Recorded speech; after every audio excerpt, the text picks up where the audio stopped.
අයිබෝන් හැමෝටම මීට සති කීපයකට කලින් මම කතා කරා WhatsApp එකටත් අපි ටෙලිග්‍රෑම් එකේ දකිනවා වගේ WhatsApp යූසර්නේම් ෆීචර් එක එනවා කියලා. ඉතින් සරලව කිව්වොත් මෙතෙන්දි වෙන්නේ අපි ටෙලිග්‍රෑම් එකේදී එහෙම අපිට පුළුවන් අපේ යූසර්නේම් එක ෂෙයා කරලා කාත් එක්ක හරි කන්වර්සේෂන් එකක් ස්ටාර්ට් කරන්න අපේ නම්බර් එක එක්ස්පෝස් කරන්න නැතුව. මෙන්න මේ ෆීචර් එක WhatsApp එකත් ලොන්ච් කරන්න යනවා කියලා මම එදා කිව්වා. ඉතින් එතෙන්දි ඒ තිබුණ රියුමර්ස් වලට අනුව අපිට දැනගන්න ලැබුණ WhatsApp යූසර්නේම් රිසර්වේෂන් ප්‍රොසෙස් එකක් යනවා කියලා. ඒ කියන්නේ දැන් මට අවශ්‍ය යූසර්නේම් එක වෙනත් කෙනෙක් ගන්න ඉඩ තියෙනවා. එතකොට අපිට පුළුවන් අපේ යූසර්නේම් එක මුලින් රිසර්ව් කරන්න කියලා මම එදා කිව්වා. මේක WhatsApp යූසර්නේම් රිසර්වේෂන් ප්‍රොසෙස් එකක් විදිහට තමයි ඒගොල්ලෝ ලොන්ච් කරනවා කියලා අපිට තිබුණ ආරංචි මාර්ගය එදා වෙද්දි. ඉතින් මේක තහවුරු වුණා. ඊට පස්සේ ආපු WhatsApp beta updates වලත් මේ ෆීචර් එක තිබුණා.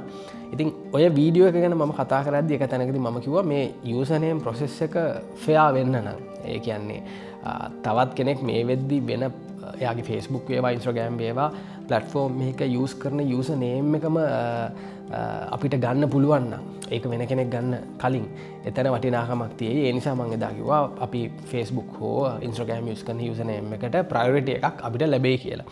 ඒක ඇත්ත කියලා මේ වෙද්දි දැනගන්න ලැබිලා තියෙනවා.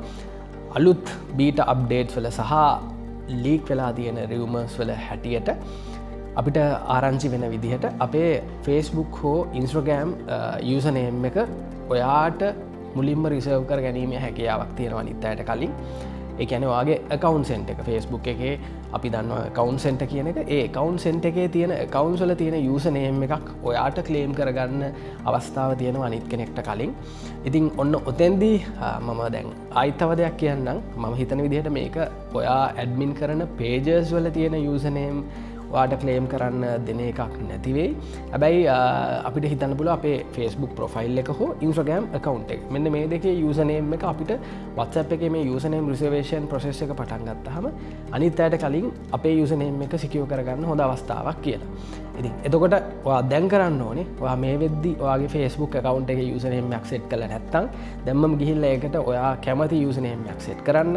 ඊට අමතරව ඔයා ඉස්සරහට හරි මේ WhatsApp එකට භාවිතා කරන්න ඉන්න යූසර්නේම් එකක් තියෙනවා නම් මම හිතන්නේ හොඳම වැඩේ මේ වෙලාවේ ඔයාගේ Facebook account එකේ තියෙන යූසර්නේම් එක මොකක්ද කියලා බලලා ඔයාට ඒක අවශ්‍යද ඉස්සරහට ගෙනියන්න. එහෙම නැත්නම් ඊට වඩා හොඳ එකක් ඔයාගේ හිතේ තියෙනවා නම් ඒ දේ දැම්ම අප්ඩේට් කරගන්න කියන එක තමයි මට මේ වීඩියෝ එකෙන් කියන්න ඕනේ. ඉතින් මේ ෆීචර් එක කවද්ද ලොන්ච් වෙන්නේ කියලා ගොඩක් අය මගෙන් අහලා තිබුණා. දැන් මීට සතියකට විතර කලින් අපිට WhatsApp business API එක use කරන කට්ටියට මේල් එකක් Facebook එකෙන් ආවා.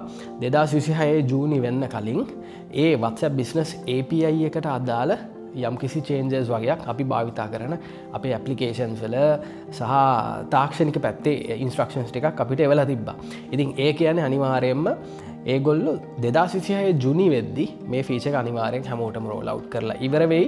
හැබැයි මේ ඊමේල් එකේ උඩම තිබුණා මේ 2026 ජනවාරි විතර වෙනකොට මේ process එක පටන් ගන්නවා කියලා. මට හරියට මතක නැහැ. මම ඊමේල් එකේ මේ වීඩියෝ එකට දාන්නම්. ඉතින් ආයිමත් කියන්නේ මේ වෙද්දි Facebook හෝ Instagram යූසර්නේම් එකක් පාවිච්චි කරන්නේ නැති කෙනෙක් නම් අතන Instagram එකේ යූසර්නේම් එකක් තියෙනවා. හැබැයි Facebook එකේ ඔයාට කස්ටම් යූසර්නේම් එකක් පාවිච්චි කරන්නේ නැත්නම් දැම්මම යූසර්නේම් එක ඔයාට ප්‍රිෆර්ඩ් එක තෝරලා තියාගන්න. මොකද ඒක වාසියක් වෙයි මේ WhatsApp යූසර්නේම් ෆීචර් එක ලොන්ච් වුණාම ඔයාට කැමති WhatsApp යූසර්නේම් එක ක්ලේම් කරගන්න. එහෙනම් ජය වේවා. තවත් මේ වීඩියෝ එකකින් හම්බෙමු. Thank you.